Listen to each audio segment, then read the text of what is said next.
guys, it's Luke from your 50 Shades of Sales podcast.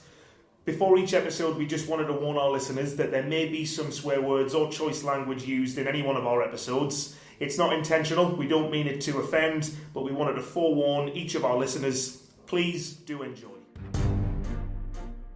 Hello. Welcome to another episode of our 50 Shades of Sales podcast series. For those of you who don't know, this is where we'll be giving you a no-holds-barred and alternative view of the challenging yet rewarding life of a sales development representative. And for those of you who do know, welcome back. Now, in this episode, we're going to be tackling the age-old subject of building rapport on sales calls, something that brings a smile to my face and takes me back to my call center days. We're going to be discussing when and how to do it, and ultimately, when is being nice too nice? Now, joining me to do so, and backed by popular demand, is sales development representative Phil Sabatino. Now, he's been selling for 5 days a week, every single week since lockdown began.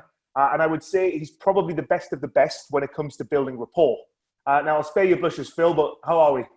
That's high compliments. Thank you very much, Luke. I think the world's changed a lot since I was last had the pleasure of being on it. But yeah, very happy and a really cool subject for me to get stuck into. So yeah, cheers for having me back. No, fantastic. Now, you know, we talk about building rapport, and building rapport leads to relationships, and relationships have always been central to a successful business. Now, it's how you get started, it's how you stay afloat, but it's also what you build on as well in terms of developing long-term relationships. And the problem is that relationships are not easy to develop. It takes time, and it sometimes actually hinges on the rapport that you establish and build on your first sales call. And this is why we always talk about making a great first impression. So, you know, we're going to be discussing how do you build rapport on sales calls, but I actually thought, you know what, I'm going to actually get the definition of the word rapport.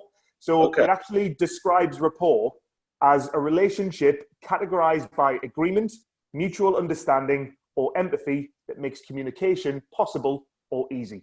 Right? Now, as salespeople, making communication as possible and as easy with somebody that you've never spoken to is something that we're always chasing, right? Of course. Eternally. Eternally chasing. And from that actual definition, I picked out 3 words. So agreement, mutual understanding, and empathy. Yeah. So there's agreement in the fact that, you know, this conversation is actually worth the time for each other.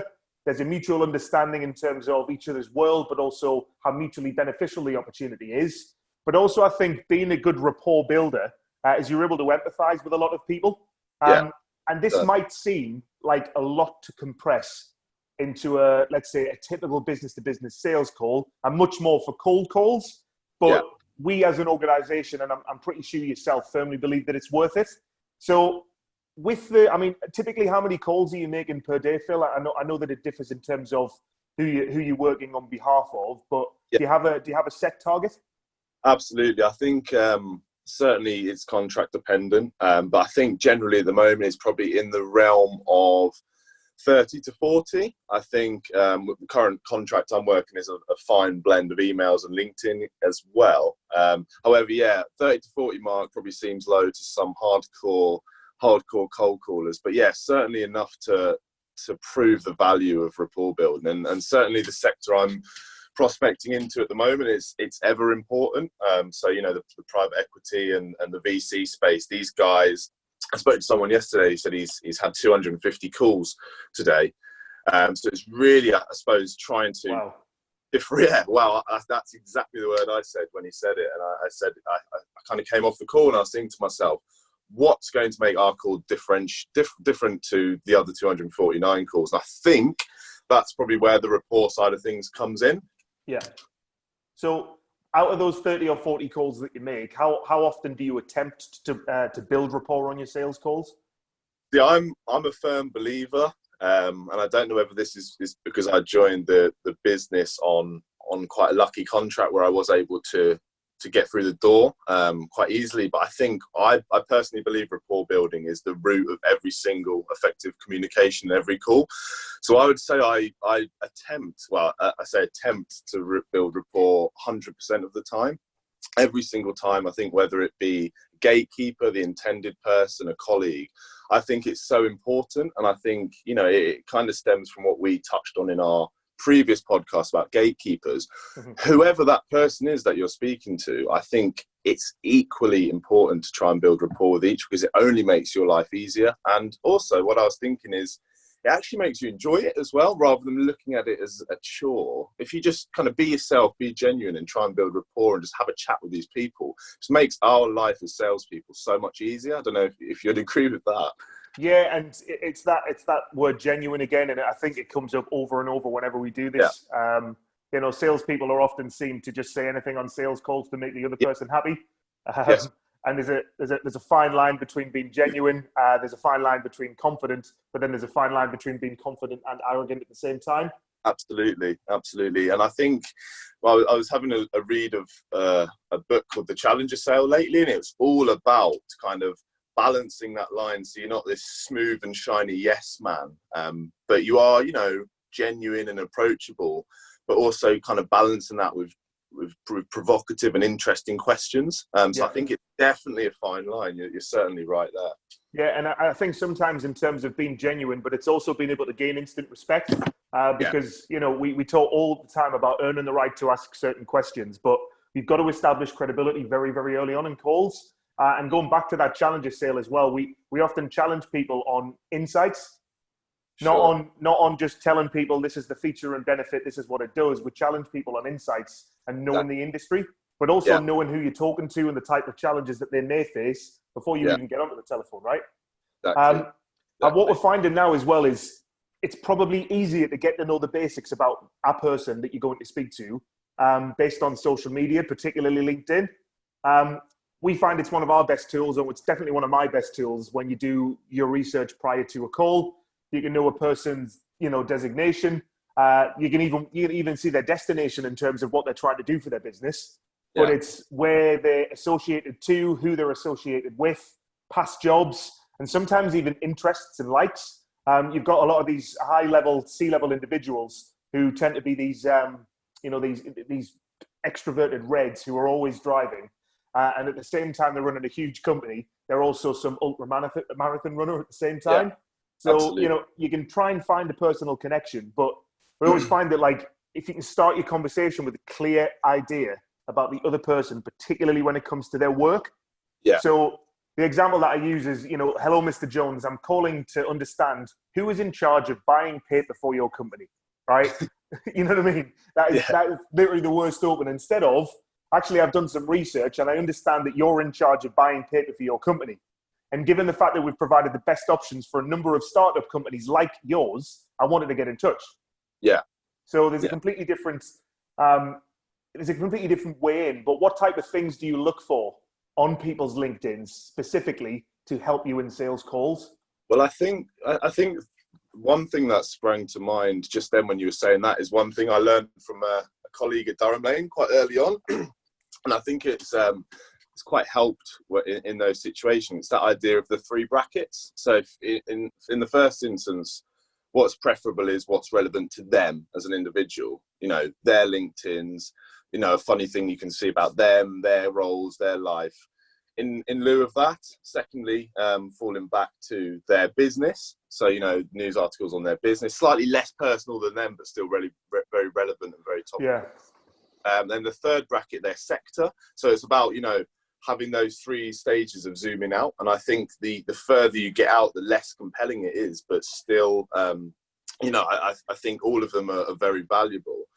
I think in lieu of that, I think, I suppose kind of a secondary part is, and this is one I will always go back to, is humour, and trying to kind of inject a bit of humour into the call. I think if you can get someone laughing and get someone talking, whether that be through, you know, someone on a contract I'm working at the moment. I know we can't mention names as such, but he's a C-suite executive in a large organisation, and he was telling me he had all of his SDRs coming to him. You know, they had this one guy and one prospect they would love to get hold of. None of them could do it. And they came back to him saying, look, we can't. Can you try and shoot a message for us?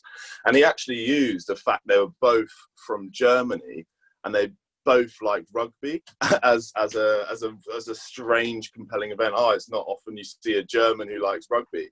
I've never heard of one, to be honest. No, that's the only one I've ever heard of. And you know what? It worked, and that showed you that, you know, the sort of less bespoke efforts of 7 or 8 SDRs coming from a slightly higher up, much more senior person, but using a very disarming and an almost silly reason to get in touch worked. And, you know, he was able to link them up, and it progressed to a decent opportunity.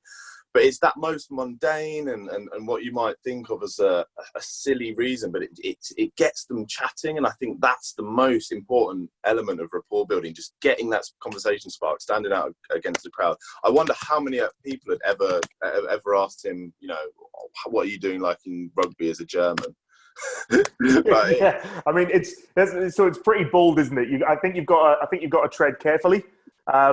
But we often say that, you know what I mean? We get turned down like 9 times out of 10, 4 times out of 5. So why not try something different? Yeah. Laughter goes a long way in establishing a personal brand with your prospect. Even if you see a stranger in the street and there is an occurrence that goes on next to you, which you think or you both find funny, there's almost an instant connection between the two of you just because of that laughter, right? Yeah, absolutely. But if you are going to tell a joke, it probably should be funny. Yeah, well. And it should suit the personality of your prospect, because you've got to think about the different individuals that you're going after. So you wouldn't tell, let's say, a changing room joke on a professional sales call, if you know what I mean. That's why you've got to use some semblance of intelligence to match and mirror what you believe is going to kind of interest them or kind of be relevant, I think, and not too much. I think another example is really, really silly stuff. Like once I was on hold for about 5 minutes, and that the person finally came through, which was a surprise to me. And I just said, "Oh, hi, Peter. Sorry, I was enjoying that lovely hold music you had there." And it just immediately broke the ice. And I think there is a certain element of thinking into it too much when you try, what's he going to find funny, trying to find loads of stuff. I think you have got to have a certain level of confidence to do that. But when you can just have just go for it and just say silly things to break that ice, I think it makes just makes the entire conversation a lot easier. And with humour, I think as well, I think compliments go a long way. But again, there's a fine balance between I'm trying to butter you up instead of actual sincere compliments around. Actually, you know what? Your hold music is probably the best I've ever heard. Who was in charge of making that playlist? You know what I mean? Yeah, it's like we've heard. I mean, how many hold musics have you heard? Thousands, right? And you've probably got your favourite ones. It's that my favourite one is the one that goes. Oh yeah. Doom, doom, doom. It sounds like the start of like some sort of Sega Mega Drive game. It really adds. It makes you feel like you're in the zone, doesn't it? Doesn't help those. And again, it's just that sincerity and that humour. So, you're right in saying consider what you know about the other person, and then decide on using that type of humour to build a rapport. But I would always say, listen, it can work as a foot in if you're complimenting them about their website. Yeah. Saw your website. It was absolutely, it was brilliant to navigate. Saw some really interesting things. I love the way you put together your case studies. But it was particularly one case study that caught my attention. Yeah. And then all of a sudden that gives you something else. Yeah, I think it's an interesting one, because I do think the kind of direct compliments is something I'll use more jokingly, but it's potentially someone I don't use enough, like say, "Oh, this looks really good. Saw this case study, really, really amazing." Obviously it's difficult to tread that line of not wanting to be too kind of sucky-uppy. But yeah, I certainly something I might start to explore myself, because I think when I do use it now, it's only really in a jokey way and almost sarcastic, which again is good for breaking the ice, but it's probably a slightly different angle you're trying to get out of genuinely complimenting, right? Mm-hmm. So you probably approached, or you might have your go-tos, right, in terms of subjects. So what subjects do you find deliver the most success for yourself? What, in terms of subjects on? So let's say, well, I've seen on your LinkedIn that you went to X university. I'm also a scholar at Newcastle Uni. When did you go? What did you study? I'm just wondering whether there's a particular subject, not the weather. And that's why I smile and go back to when I say I go back to my call center days. It was it was painstaking to watch people, because you used to get marked on it as well. It was must build rapport on customer service call, and you'd just be like, so how's the weather where you are? I mean, we're in the northeast of England, so it was going to be one answer. Yes. But I just wonder if there's a particular subject which delivers the most success for you. Do you know what? I'm sad to say the first thing that sprang to mind was, how's lockdown treating you? But I think has been that's been probably used to death at the moment. I do actually think we're in a position now where people are sick of hearing that. Yeah. I don't know if you found that. I think it's kind of past its sell by date. Definitely. I don't know. I think it's too case by case for me to sort of say one certain subject. I don't think I'll ever go into a call with a subject that I want to pivot onto. I think it's more kind of, seeing how they react. I don't want to kind of go in with too much of a preconception and then they go, hello, because you immediately have to ditch it. I think I'm probably guilty of winging it in that situation and just reacting, being reactive. Yeah. But I guess that's where the genuine side of it comes in though, right? Yeah. Actually reacting. Absolutely. One at the moment that I've found really nice, it's not quite direct and it's not going to really lead to a sale, and this comes back to the point that I was making, I'm not just going to try and build rapport with the desired prospect, whether it be a receptionist, their colleague, their PA. Have you guys had any ideas on when a return to the office might be on your horizons yet? That seems to, just something that, it's a genuine pain point they'll be feeling. It's a frustration of theirs, and it's just me asking that question. It's not salesy in any way, but it relaxes them, it disarms them, and I think just shows that touch of humanity again. That's one I've been using lately, to be fair. Yeah, and I do tend to compliment people a lot as well when I am listening, or if I'm marking any sales calls for any of the guys. Yeah, I'll say that it was good for you to actually move it away from the subject of the call. Yeah, absolutely. Because you know what I mean? Every single sales call has to be strictly about the work that you're approaching them for. The person on the other end of the line has a life outside of this, has different thoughts, and it usually pays to connect with them on that level. So instead of actually mentioning how's lockdown treating you, when are you guys looking to get back to normality? When are you looking to get back into the office? What does the horizon look like for you? And how different is work going to be going forward? Because particularly for us, it's going to be massive, right? And again, you can connect on that level as well. Yeah, absolutely. Yeah, certainly a good one. Now, you mentioned as well reacting. So you probably know what to talk about during the course of a business-to-business sales call through active listening. And that active listening, I think, comes from, and some of the building rapport comes from some of their responses. So you can get cues from what's being said. Casually ask them questions, let them know that you're interested. One of our biggest sales matters and most important within Darren Lane is be interested to be interesting. Yeah. If you show that you are genuinely interested in somebody, their world, their goals, their challenges, their visions, I guarantee in turn that you will come across a lot more interesting. Yeah. Sorry, go ahead. No, I was just going to say it's kind of a bit of a light bulb because it ties into the methodology we've had to employ on the contract we're working at the moment. And it was, calling someone up and going straight to the point. There's no quicker way to turn someone off, I think. And we kind of created this call flow where, there's different stages or chapters, as I call them, in the conversation. And we highlighted in red that question that we traditionally would have been, if there was no such thing as turning someone off, it would be the first question you ask, because it's the question you want to find out who currently manages your fund administration. But us mapping out this call flow showed us there was actually 2 boxes before that came in a natural call flow. And those first boxes were, introductions, them interesting. How are your investments doing? How are you doing?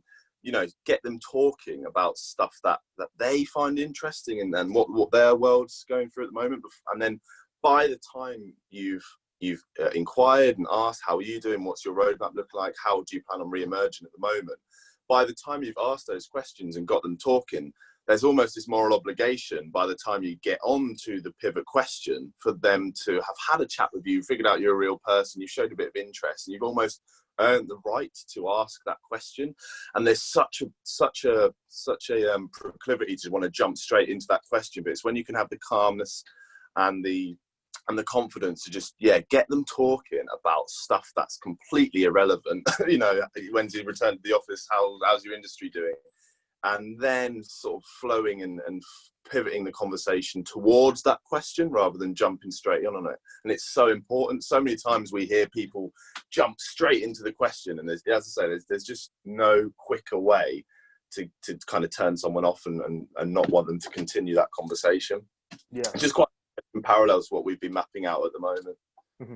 So you mentioned that disarming trait as well, which I think is always really good. But I think sometimes using disarming honesty. So small talk happens in pretty much all kinds of conversations. But Sure. you know what I mean? There's nothing wrong with this. But I'd often say that consider veering away from typical responses every now and then. Try an honest reply. You know what I mean? If I say, you know, I ask the question, so how's your day going? And they say, fine, and how's yours? I remember one particular time we just moved into our new property. We'd had a house party. The next day, the drains had decided to back up on themselves. Wow. All over my backyard. And you know what? For the week preceding that, or following that, sorry, you know, if somebody asks, you know, how's it going? I'd actually say, well, you know what? I haven't had the best Therapy. and you know what I mean? You know, I'm not saying talking shit, right? Which is funny, but there was lots of it, right? And it really made for a good little pivot point in conversation just to settle everybody. Because you know what? That guy's just totally told me about his drains backing up, and it's probably a really funny story. Now I sympathize with him. We've opened up the conversation. Now let's go. I think honesty is always appreciated, especially when it comes to sales. Well, I reckon whoever that guy was, out of the last 100 conversations he'd had, when he goes, yeah, how you doing? Yeah, good, you? 99% of them would have been, yeah, good, thanks. Anyway, about business. Whereas yours is that one where he goes, that was a bit odd, but it was certainly different and interesting. So yeah, I completely agree. It's about not being a yes man, I think. Yeah, not being a yes man. Getting yeses is good, but don't be a yes man, because people always default to the notion that salespeople will do anything to close the deal. Yeah. When it's one of the toughest walls or barriers that you can try and break as a sales professional. So being honest, opening yourself up to the other person, I think is a great way to actually chip away at that particular wall or barrier. And we're talking about these, you know, we always say people, person. Is there a particular like job title of someone that, you know, affects the way of the way a conversation can go? Like, because have you ever spoken to an FD versus, let's say, someone in HR, or let's say an FD versus a sales director? I'm just wondering, how often does the job title of someone affect the way a conversation can go? Very good question. It's a very good question. I think first thing that springs to mind, and, you know, it might be completely wrong, but the first thing that sprang to my mind is direct correlation between seniority and less time for you. What are your thoughts on that? Definitely seniority and less time. Yeah. Well, I'm currently working with somebody to help them not bomb the first 15 seconds of a sales call when speaking directly to a CIO, who has no time. Right. So there is a real opportunity to think about building rapport, but just at the right time based on the seniority and position. But you know, I just wonder if any are more receptive. No, of course. On the contract I'm working at the moment, it's, as I say, it's quite a complex one, and it's quite nice in terms of flexibility because there are so many people we can go after in a certain organisation or a PE firm, and we've basically divided them into 3 brackets. So you've got the finance guys, CFOs, FDs, financial controllers, the legal guys, the general counsels, the chief compliance officers, blah, blah, blah. And you've got the investor relations guys. So they're basically the salespeople of the organizations. And it's nice because, you know, some contracts, they say, look, just FDs. Whereas this one, we can go after everyone, but we've basically got different pitches and different talking points for each bracket. So I think each can be equally valuable, but we certainly have found that things, and, you know, this was kind of a given when I started in this, but it's been a real prover that the different people are ticked by different things. You know, if we're talking to the finance guys, it's all about buzzwords that's going to interest them. Purse strings, redeployment of funds, blah, blah, blah, you know, things that are going to tick them along. If it's the legal guys, it's about operational complexities and red tape. So it's about altering your rapport and language around, you know, fixing those issues. And then the investor relations guys are, you know, salespeople. They're like me and you. It's about networking and connections. So it's using what you know about the different demographics to kind of tailor that report. And I think the certain contract has really shown that. I think it's sort of a given that, you know, people are ticked by different buzzwords and topics. But I think just tailoring your language and knowing who you're talking to, it kind of relates back to what we were saying at the start. Yeah, I really love the fact that you said buzzwords, because I find myself a lot of the time, you know, I'm getting into kickoff strategy sessions that we have with our clients to help best inform our sales guys as to how best to make the telephone conversation. And I always say, listen, what are the key words and phrases that this particular job title will listen to, or will notice, and what words will help us grab the attention and keep them on the telephone, instead of, you know, wasting the first 8 to 12 words on just nonsense. And I mean, how quickly do you get into those buzzwords? Well, this is an interesting point, because we found a real difference between the nature of a call. So cold call versus a range call. I think on a cold call, you've got much less time to get into the buzzwords.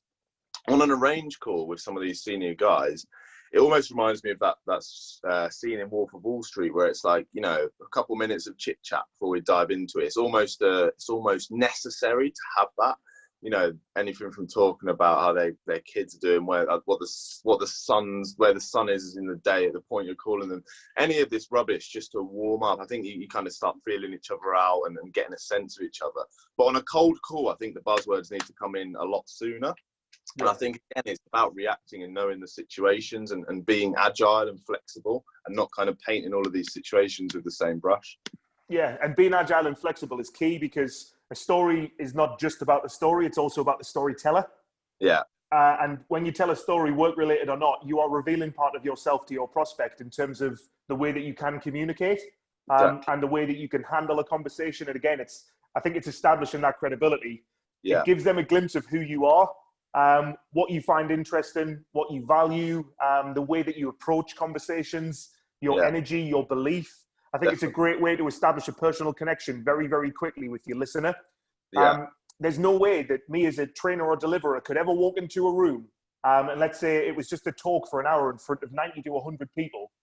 I couldn't take 5 minutes to warm up to get to where I need to be. No. It starts, you know, I always remember that big structure outside of Manchester City Stadium. It's called the B of the Bang. And it was the first part of an explosion, which was just the boop. Yeah. And I always think just even that 0.001 second, the moment that you open your mouth, that is when people are going to be engaged or not. All right. So you've got to be sensitive, I think, sometimes about how they respond and how you engage with them when you're telling a story. Because although you might be bullish and think it's funny and totally believe it, I think you've got to judge their reaction on it as well. Yeah. So no, I was just gonna add on, actually, something that I read lately, and I'm probably slightly guilty of it, because I do change my intonation and pitch quite a lot. But I read quite an interesting point, and I don't know, it'd be good to hear your thoughts, Luke, on the fact that I read kind of one of these, you know, world-renowned sales trainers. You know, they can be a bit cheesy in themselves, but they were saying, you know, instead of, you know, when you're new to sales and enthusiastic, there's this sort of need to want to, oh, hi, is that Luke? Oh, hi, Luke. You know, that high energy, high.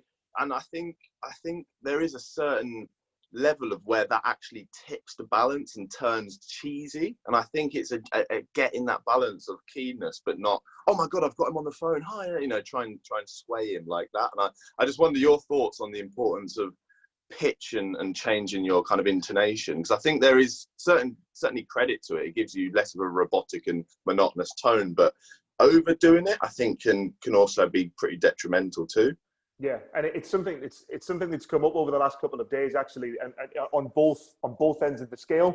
So on one hand, you've got somebody who just has a very low, slow, monotone voice, right? That's just the way that they are. So what I'm trying to do is I'm trying to then, I just said, listen, we need some range, yeah? We need some emphasis on certain words. We need some oomph and we need some positivity. Whereas actually on the other side of things, we've got somebody who sounds straight telemarketer. Yeah. Yeah. Oh, yeah. And it is really difficult to find the right balance. Yes. But Absolutely. if you've got the beauty of being able to record and listen to your sales calls, I would always go back, listen to that call, and ask yourself